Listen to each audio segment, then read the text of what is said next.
Hello everybody, the mid-season update, the brand new update, has launched on Halo Infinite today. There is a lot of changes to the game that we didn't know about. So today, I'm going to go through absolutely everything you need to know about the brand new update on the game. I'm going to make dedicated videos about desync, the new equipment, and the really big key features in the coming days. But today, we have a lot to talk about. This update is honestly a 10 out of 10, and this is why. So I went through the patch notes, and I also went and tested absolutely everything about the new update, and there was changes to cross-core customization. There was updates to the loot caves in BTB. The House of Reckoning, the brand new Firefight map, is available in Forge. There was a heap of changes to the Lastspart Standing game mode, so we might be getting that again in future soon if 343 is updating it. Even Infection saw really big changes, so let's jump into it. So let's start with Firefight, and it's pretty safe to say it's been received very, very well by the community. There is two versions, regular and heroic. You can jump in and play with your friends at the moment. It feels casual enough that people can just relax and have fun with their friends, and as I've said numerous times, that is one of the best ways to enjoy Halo.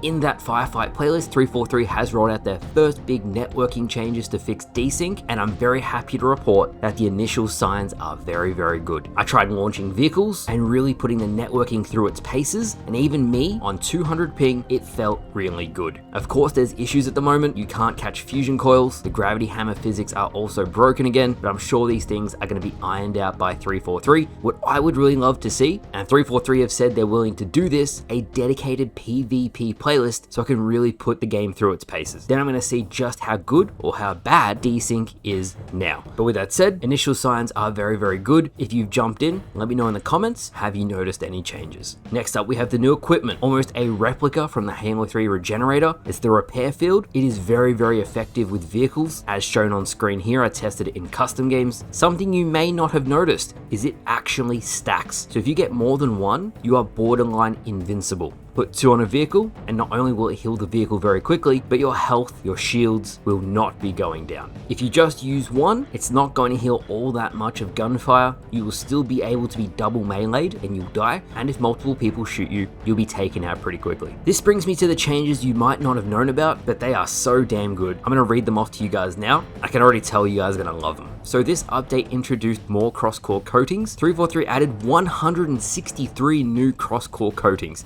including vehicles. In this update, 343 also fixed the top crashes on Xbox, so the game is going to feel much more stable. We also have an update for Stockpile. The updated version that was in the Combat Workshop playlist is now in BTB. Infection, and I said there's been a lot of changes to Infection. The most important one you need to know is if you call in an active camo now, and you're the last Spartan standing, you're still going to have a marker above your head. So all those players who try to use active camo to hide in the last 30 seconds will no longer work. Now, speaking of last Spartan standing, 343 did a lot of bug fixes for last Spartan standing. I would be very, very surprised if it doesn't come back in some way, shape or form in the future, as there's been almost a comprehensive overhaul on the stability of the mode. I would love to see the playlist come back in some form, as it's been gone for over a year. I feel like that game mode had so much potential, not just for solo players, but for duos, trios, and quads. Now, some surprising news, and I didn't think this was going to happen, but the Halo 3 Refuel playlist, one of the most popular playlists on Halo Infinite, was supposed to go away today. 343 has made it permanent. That is right, the Refuel playlist is here to stay. So anyone who loved the Halo 3 maps, you can now play the maps and modes anytime you want, and it's here to stay. The skill-based matchmaking in it, however, is still very, very strict. This brings us to Forge, and there was 64 bug fixes to Forge, including all of the campaign bosses and skulls added into the mode. This is going to allow for so many different Forge-related custom games to be made, campaign experiences, and the stuff that's going to be made is just going to be wild. 343 also fixed the custom games browser. Something I gave feedback about a lot is 343 has finally fixed the custom games browser. You can now join with your friends, you can join by yourself. It is a lot more consistent. So if you are testing out Firefight on the House of Reckoning, there's a lot of those custom games running at the moment. You can join in with no issues. Now, this brings me to the loot caves in BTB. And typically, there'd be two weapons when you load up the loot cave. Black Picture 13, the 343 dev, has doubled it. Now there's 4 weapons available if you go into the loot caves, which is a huge incentive for players to actually compete for that area on the map, as it's going to be a huge advantage in big team lobbies.